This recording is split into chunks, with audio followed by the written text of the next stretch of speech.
Hey everybody, welcome back to our movie review. This is going to be the start of a new series that I'm trying out, which I'm calling Blind Tuesdays. So basically, how this is, for one, just to admit up front, yes, this is an excuse to review more content. But for another, I figured to make this segment a little bit more fun. So after the review is done, I'm going to be pulling up a picker wheel, a wheel of choice, and I'm going to spin it. And there's a bunch of categories and a bunch of decades that are in the list. And when I'm done with this review, I will spin the wheel, and whatever comes up, I have to pick a movie based on either the genre or the decade, and then that next review will be, in according of that. But for the first one, I decided just to pick a film of my own, one that I was curious to see. That film being uh, Seppuku, I think it's how you say it in Japanese, or Harakiri is how I'm pronouncing it.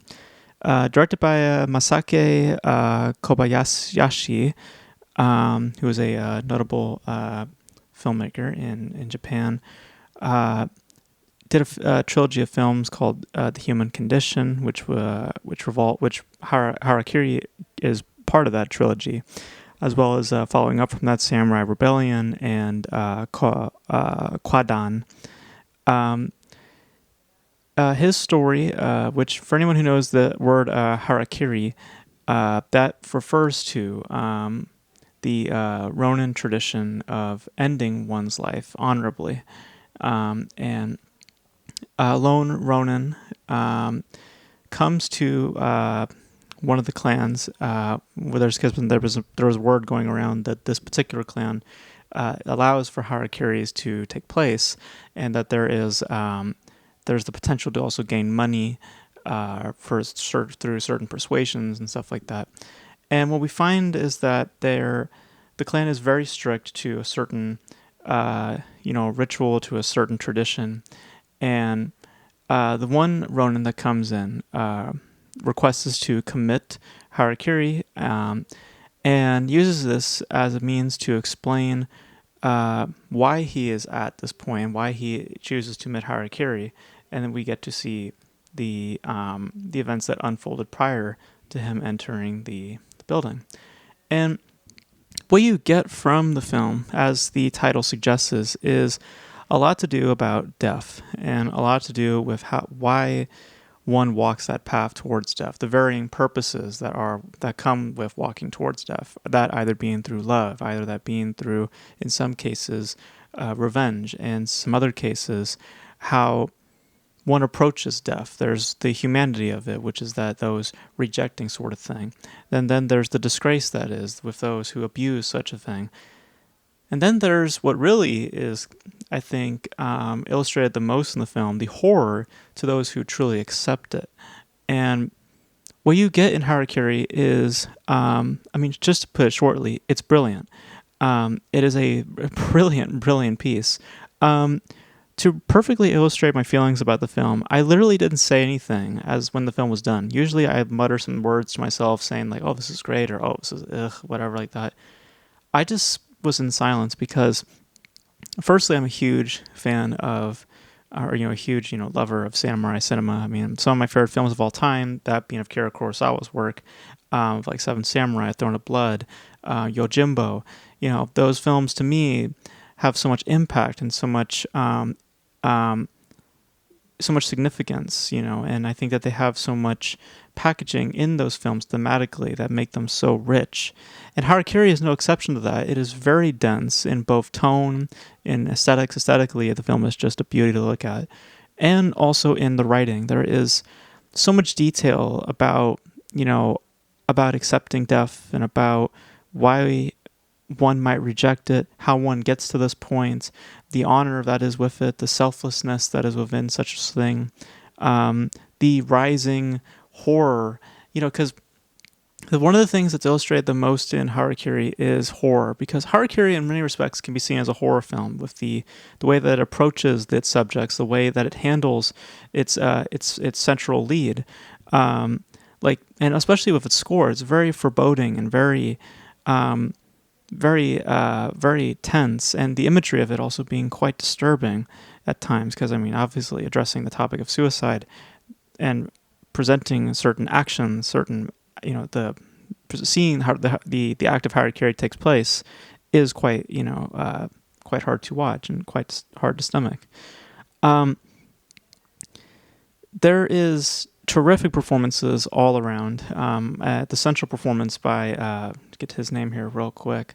The central performance by Tasowa Nakadai, who I believe is also a very notable name in samurai cinema. I believe he was in The Sword of Doom, if I'm not mistaken, which is another film that I'm very curious to see.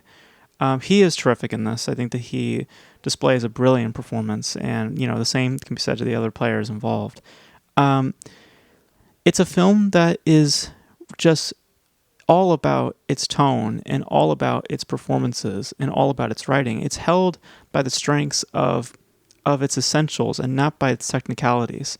One of the with Kurosawa's films, I love Kurosawa's films, but Kurosawa's films are in some respects are also driven by its action and by its spectacle. With Harakiri, it is completely 100% driven by the tone and the delivery of its messages and just the messages themselves and the impact from its performances. It's all to do with the fundamentals that is literally on screen and not the stuff that is in the background or the things that you are otherwise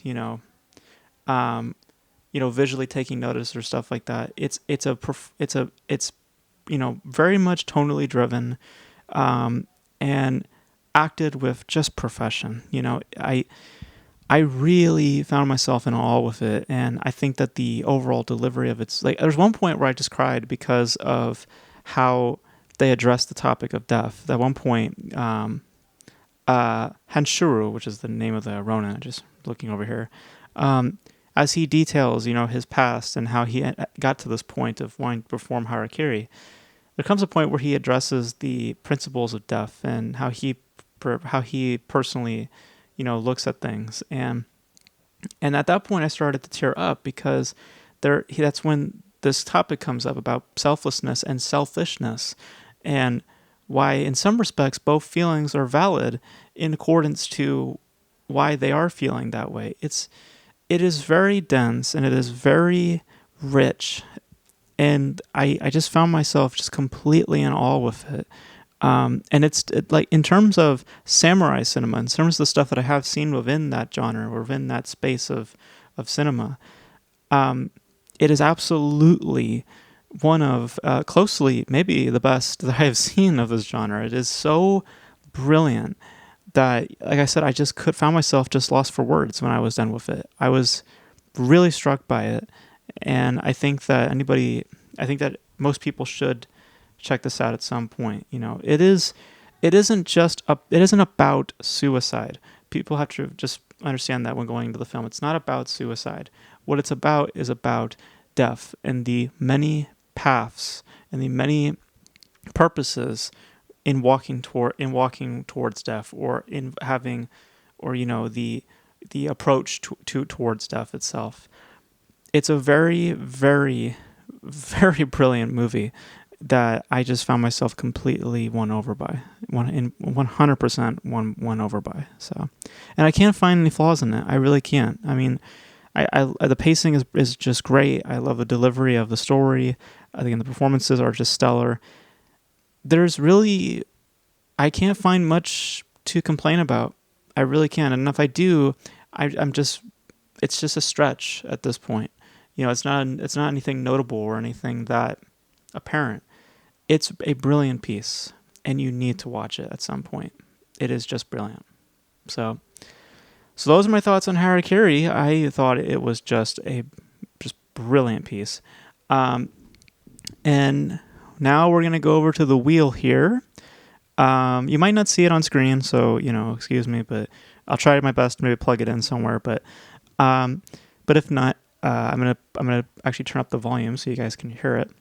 So I'm gonna spin the wheel, and whatever we end up getting is gonna be in the next review. So here we go. So I'm gonna spin in 3, 2, 1, and we we got